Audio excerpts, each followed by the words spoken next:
అందరికీ నమస్కారం. నేను మీ కిరాక్ కార్పీని. జూన్ 12వ తారీఖున కూటమి ప్రభుత్వం ఫామ్ అయింది. అదే జూన్ 12న పిల్లలకి స్కూల్స్ ఓపెన్ చేశారు. అదే 12న తల్లికి వందనం పథకం అమలైంది.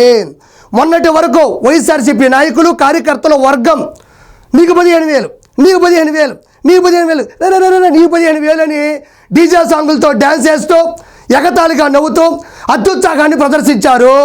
కానీ ఆ డీజే సాంగులు కాస్త ఇప్పుడు షిఫ్ట్ అయ్యి అక్క నాకు 15,000 పడింది, ఊరికే చెల్లి మా ఇంట్లో ఇద్దరుంటే 30,000 పడింది, చెల్లెమ్మ మాకు ముగ్గురుంటే 45,000 పడింది, ఊరుకో అక్క మా ఇంట్లో నలుగురుంటే 60,000 పడింది, మీరందరూ నోరు మూయండి, మా ఇంట్లో 6 మంది ఉంటే 90,000 పడింది, మీలాగా రోడ్డు మీదకి వచ్చి అల్లరి చేస్తున్నానా, పిల్లలతో ఆనందంగా గడుపుతున్నాను, నెక్స్ట్ మాత్రం ఈ ప్రభుత్వానికి ఓటు గుద్దేస్తాను. ఇప్పుడు ఆంధ్రప్రదేశ్లో బడికి వెళ్ళే పిల్లలందరూ కూడా జగన్ మావయ్య మీరు పాడుకోవాల్సిన పాట అది కాదు ఇది అని చెప్పి అనుకున్నది ఒక్కటి అయినది ఒక్కటి, బోల్తా పడ్డావురా బుల్బుల్ మావా ఓకే బాయ్ అని వాళ్ళు అంటున్నారు. నేను కాదు, పిల్లలందరూ కూడా అంటుంటే ఏరియా వాళ్ళు వింటే నాకు చెప్పారు అంతే. సరే మ్యాటర్లోకి వెళ్ళిపోదాం. ఓకే, ఒకసారి మనము మాట్లాడితే కరెక్ట్ కాదు కదా, జగన్మోహన్ రెడ్డి లాగా ఉచిత ఉపన్యాసాలు కాదు కాబట్టి ప్రూఫ్లు ఇవ్వాలి కాబట్టి చూద్దాం.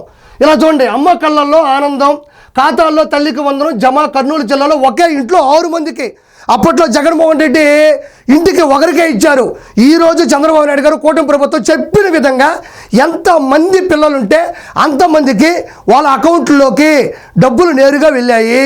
ఈరోజు బ్యాంక్ అకౌంట్ చెక్ చేసుకుంటున్నారు, ఏటీఎంలో డ్రాల్ చేసుకుంటున్నారు, బ్యాంకుల దగ్గర క్యూలు కట్టున్నారు. వాళ్ళ కళ్ళల్లో ఆనందం అనేది తనివి తీరా ప్రభుత్వం గమనిస్తూ ఉంది. అదేవిధంగా ఒకే కుటుంబంలో 6గురికి బాబు గారి కృతజ్ఞతలు, ఒకే కుటుంబానికి 65,000 జమ. పలు కుటుంబాలకు ఒకేసారి 65,000. ఎంతో ఆనందంగా ఉంది. ఒకసారి చూడండి, వీళ్ళ కుటుంబాలన్నీ కూడా చంద్రబాబు గారి పాలాభిషేకం చేస్తున్నారు. చంద్రబాబు దేవుడు, జీవితంలో మర్చిపోలేను. ఒకే ఇంట్లో 5గురికి 62,27,000 చిల్లర మందికి నేరుగా డబ్బులు వాళ్ళ కుటుంబంలో ఉండేటువంటి తల్లులకి తల్లికి వందనం పథకం కింద అమలైంది. 13,000 రూపాయలు మాత్రం ప్రతి విద్యార్థులకు ఇస్తే 2,000 మాత్రం స్కూల్ మెయింటెనెన్స్, గ్రంథాలయం కావచ్చు, మరమ్మతులు కావచ్చు, ప్లేగ్రౌండ్ కావచ్చు, లోపల టాయిలెట్ క్లీనింగ్ కావచ్చు, ఓవరాల్గా వాళ్ళకి సంబంధించినటువంటి స్కూల్లో ఉండేటువంటి మెయింటెనెన్స్ మరమ్మతులకు కూడా ఇవ్వడం జరిగింది. అప్పట్లో భారతీరెడ్డి గారు ప్రచారంలో భాగంగా మీ ఇంట్లో ఎంతమంది ఉంటే అంతమందికి 15,000 రూపాయలు ఇస్తామని చెప్పడం జరిగింది. కానీ కుటుంబంలో ఒక్కరికి మాత్రమే ఇవ్వడం జరిగింది. మాట చెప్పే ప్రభుత్వం అప్పట్లో వైఎస్ఆర్సీపీదే. ఇక్కడ మనం ఆశ్చర్యపోవాల్సిన విషయం ఒకటి ఉంది. ఎంతమందికి ఉంటే అంతమందికి డబ్బులు పడ్డాయి అని చెప్పడానికి ఒక ప్రూఫ్ చూపిస్తున్నా.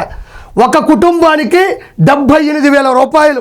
దేవనకొండకు చెందిన చాంద్ బాషా, షకినాబీ కుటుంబానికి వ్యవసాయమే జీవనాధారం. వీరికి 6గురు కుమార్తెలు, అందరినీ ప్రభుత్వ పాఠశాలలో చదివిస్తున్నారు. తల్లికి వందనం పథకానికి వీరంతా అర్హత సాధించడంతో తల్లిదండ్రులు ఆనందం వ్యక్తం చేస్తున్నారు. ఇప్పటి వరకు 78,000 ఖాతాలో జమ అయినట్లు విద్యార్థుల తండ్రి చాంద్ బాషా తెలిపారు. వచ్చిన నగదును బ్యాంకులో తమ కుమార్తెల పేరిట జమ చేస్తున్నట్లు తెలిపారు. నేను ఏం మాట్లాడటంలే, ఎంతమంది ఉంటే అంతమందికి డబ్బులు పడ్డాయి అని చెప్పడానికి ఇదే ప్రూఫ్. ఇది నేను కట్టు కథ అయితే, నేను రాసిన కథ అయితే ఇదే ఊరు దేవనకొండకి వెళ్ళండి, చాంద్ బాషా గారు, షకినాబీ గారు కుటుంబం దగ్గరికి వెళ్ళండి, వాళ్ళ అకౌంట్ స్టేట్మెంట్ తీయండి, అందులో డబ్బులు పడ్డాయి లేదా చెక్ చేయండి. ఆ డబ్బులు ఎక్కడి నుంచి పడ్డాయి కూడా చూడండి, పరిశీలించండి, పర్యవేక్షించండి. సవాలు ఎదురుతున్నారు. ఈరోజు 6 మంది పిల్లలు ఒక కుటుంబానికి ఉంటే వాళ్ళ జీవనాధారం వ్యవసాయం అయినా కూడా వాళ్ళకి సాయం చేసిన గొప్ప గుణం చంద్రబాబు నాయుడు గారి కూటమి ప్రభుత్వానిది. 6 మంది పిల్లలు, మీలాగా ఒక్కరికైనా 6 మంది పిల్లలకి ఇదే ప్రూఫ్. ఆంధ్రప్రదేశ్లో విమర్శించే ఏ ఒక్కరికైనా ఇదొక్కటే ప్రూఫ్. ముస్లిం మైనారిటీ కుటుంబానికి సంబంధించిన 6గురు కుమార్తెలు గవర్నమెంట్ స్కూల్లో చదువుతుంటే 78,000 రూపాయలు వేశారు. ఇది చరిత్రలో గొప్ప విషయం. ఇదొక్కటి చెక్ చేసుకోండి, ఇదొక్క స్టేట్మెంట్ తీయండి, ఇది కరెక్టు. కానీ ఒక చిన్న విషయం, చిన్న డేటాబేస్ తప్పులు కావచ్చు, అదేవిధంగా టెక్నికల్గా కొన్ని ప్రాబ్లమ్స్ ఉండొచ్చు. ఇప్పుడు కూడా కొంతమందికి పడకపోవచ్చు, రాకపోవచ్చు.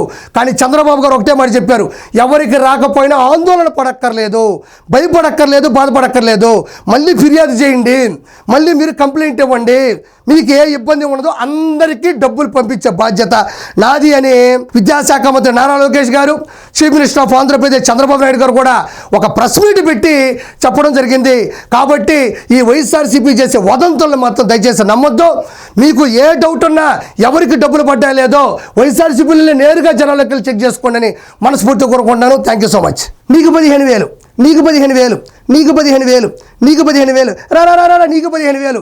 ఇంకా ఈ మాటలు కట్టి పెట్టండి. ఇక చివరిగా మీకు మిగిలింది మాత్రం నీకు రాజమండ్రి సెంటర్ జైలు, నీకు కడప సెంట్రల్ జైలు, నీకు నెల్లూరు సెంటర్ జైలు, నీకు విశాఖపట్నం సెంటర్ జైలు.